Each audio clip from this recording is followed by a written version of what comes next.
आरक्षण प्राप्त, नौकरियों में आरक्षण प्राप्त है अध्यक्ष महोदय। और झारखंड सरकार से हम आग्रह करते हैं कि आप भी नौकरियों में 27% आरक्षण यहाँ के ओबीसी को मिले, क्योंकि अध्यक्ष महोदय आपको पता है कि मंडल आयोग का जो रिपोर्ट आया था, कमीशन का रिपोर्ट आया था, उसमें 1257 जाति ओबीसी में आते हैं अध्यक्ष महोदय। बहुत बड़ी आबादी है, 53% करीब आबादी है, और इसमें बहुत मामूली सा आरक्षण, इसमें 14% मिलता है अध्यक्ष महोदय। उसमें भी ओबीसी 1 को 8% मिलता है और ओबीसी 2 को 6% अध्यक्ष महोदय मिलता है। सरकार का जवाब भी बहुत स्पष्ट है अध्यक्ष महोदय। सरकार का जवाब आया हुआ है कि आरक्षण संशोधन विधेयक 2022 को झारखंड विधानसभा द्वारा 11/11/22 को पारित किया गया है। अध्यक्ष महोदय, हमारा कहना है कि विधानसभा में भी ये पारित है कि 27% आरक्षण मिले इसको। हम सिर्फ आग्रह करना चाहते हैं कि ये कब तक हो जाएगा, क्योंकि अध्यक्ष महोदय इसके ना होने से, अच्छा नियोजन नीति ना होने से हमेशा देखते होंगे रिजल्ट इधर उधर हो जाता है, हमेशा बच्चे इधर उधर हो जाते हैं, कभी हाई कोर्ट, कभी सुप्रीम कोर्ट, सरकार का भी रिजल्ट देने में मतलब सुविधा नहीं हो पाता है।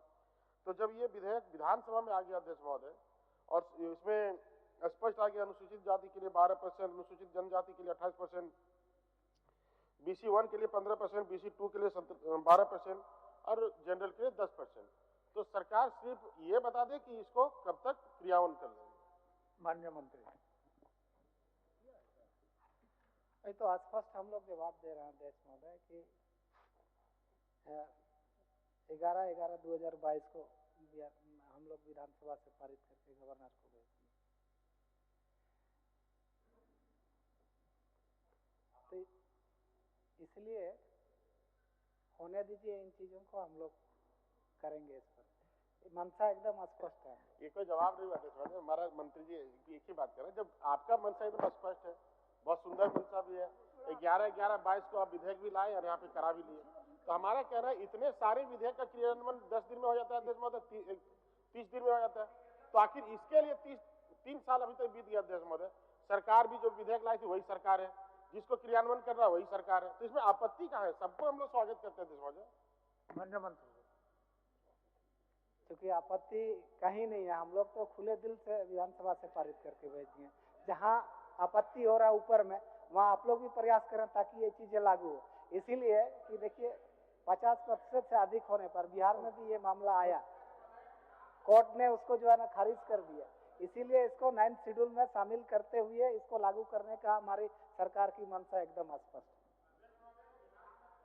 आरक्षण ओबीसी को, 30% वहां पे ओबीसी को है और 3% अलग से महिलाओं के लिए आरक्षण अध्यक्ष महोदय।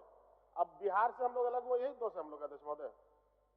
हमारा कहना है कि झारखंड में जब आपने लाया है तो एक समय बता दी, कहीं ऊपर वाला को नहीं कर रहा है, भारत सरकार को नहीं कर रहा। भारत सरकार तो ऑलरेडी 27% दे रहा है, ये राज्य सरकार को करना है अध्यक्ष महोदय। आप दिग्भ्रमित मत करिए इसको, ये राज्य सरकार को क्रियान्वयन करना है।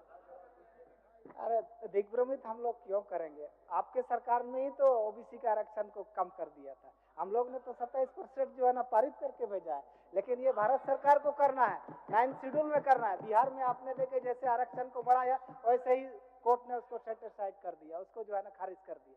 आखिर उसको घटाना पड़ा कि नहीं पड़ा? इसीलिए एकदम ये अच्छे सोच के साथ राज्य के हित में ओबीसी के आरक्षण को बढ़ाते हुए हमारी सरकार ने उसको भारत सरकार को भेजिए, ताकि 9th शेड्यूल में शामिल करके इसको लागू करे, कहीं किसी को दिक्कतें नहीं। कब तक करेंगे? अभी तो ऊपर में आपकी है सरकार, आप लोग थोड़ा प्रयास कीजिए, निश्चित रूप से 27% आरक्षण हम लोग लागू कर देंगे। ये स्टेट गवर्नमेंट का काम है, ये स्टेट गवर्नमेंट का काम है, भारत सरकार का काम नहीं है। भारत सरकार तो 27% ऑलरेडी दे ही रहा है। भारत सरकार 27% ओबीसी का आरक्षण दे रहा है अध्यक्ष महोदय, और ओबीसी का जो ये विधेयक यहाँ पे लाए, विधानसभा के पटल पे लाए 11/11/22 को, उसी को तो क्रियान्वयन करना है, सरकार को करना है अध्यक्ष महोदय। और ये भाजपा और जेएमएम का नहीं, पूरे राज्य के ओबीसी को करना है अध्यक्ष महोदय। माननीय मंत्री जी, उन्हीं को बोलिए। हम लोग का मंशा साफ है, इसीलिए हम लोग ने आरक्षण की सीमा को बढ़ाने का प्रयास किया है। दूसरे राज्यों में जहां बढ़ाया उसको तो बिहार का तो आप देख ही रहे हैं। इसीलिए इसको 9th शेड्यूल में शामिल करते हुए आरक्षण को लागू किया जाए, इसलिए भारत सरकार को हमने भेजा। गवर्नर को भी हम लोग ने पिछले 22 में ही भेजा है। इसलिए राज्य सरकार के ऊपर में ऐसा कोई आरोप नहीं। मान्य सदस्य, गैर सरकारी संकल्प है, और गैर सरकारी संकल्प जिन माननीय सदस्यों के द्वारा लाया गया है उन्हीं को थोड़ा प्रश्न करने देते तो हमको लगता है कि अच्छा होता है। इसमें सारे माननीयों को इंटरफेयर करने का जगह नहीं है। अध्यक्ष महोदय, दो अभी तुरंत इसका प्रभाव होने वाला है, इसका तुरंत दो प्रभाव होने वाला है। अभी सरकार को नगर निगम का चुनाव कराना है। अध्यक्ष महोदय, नगर निगम का चुनाव कराना है, अगर इनका आरक्षण अगर स्पष्ट नहीं होगा तो फिर फंसेगा अध्यक्ष महोदय, फिर हाई कोर्ट, सुप्रीम कोर्ट, फिर इनका चुनाव लटक जाएगा अध्यक्ष महोदय। और हमारा कहना, जब इनका विधेयक विधानसभा में पारित हो चुका है तो जितने भी एग्जाम्स हो रहे हैं अध्यक्ष महोदय, उसमें ओबीसी के छात्र को तो आरक्षण नहीं मिल पा रहा है, वो उससे वंचित हो रहे हैं। तो हमारा कहना है कि सरकार का दिल बहुत बड़ा है अध्यक्ष महोदय, क्योंकि विधेयक पहले भी ला चुके हैं। तो जब हाथी पार हो गया अध्यक्ष महोदय तो पूछिए क्यों लटका के रखे, जरा पूछिए इनसे। माननीय मंत्री। अध्यक्ष महोदय, इसमें कोई ऐसा मामला नहीं है जैसा माननीय सदस्य चाह रहे हैं, क्योंकि कोई भी काम नियम कानून से ही होता है, कोर्ट भी है इस चीजों को देख रही है, इसीलिए हम लोग सीधा और एकदम सपाट दुरुस्त जाना चाहते हैं, इसीलिए इसको भारत सरकार के पास भेजें। आप इंतजार कीजिए, सब हो जाएगा, चिंता मत कीजिए, नियम से सब। ठीक है, आप वापस माननीय अपना मंत्री जी कुछ कह रहे हैं, माननीय मंत्री जी कुछ कह रहे हैं, माननीय मंत्री जी कुछ कह रहे हैं, जरा उनसे। नहीं ठीक, नगर विकास मंत्री नहीं ठीक है, आप बोल दिया ना, माननीय मंत्री जी विभागीय बोल दिए, आप वापस लीजिए। कब तक हो जाएगा?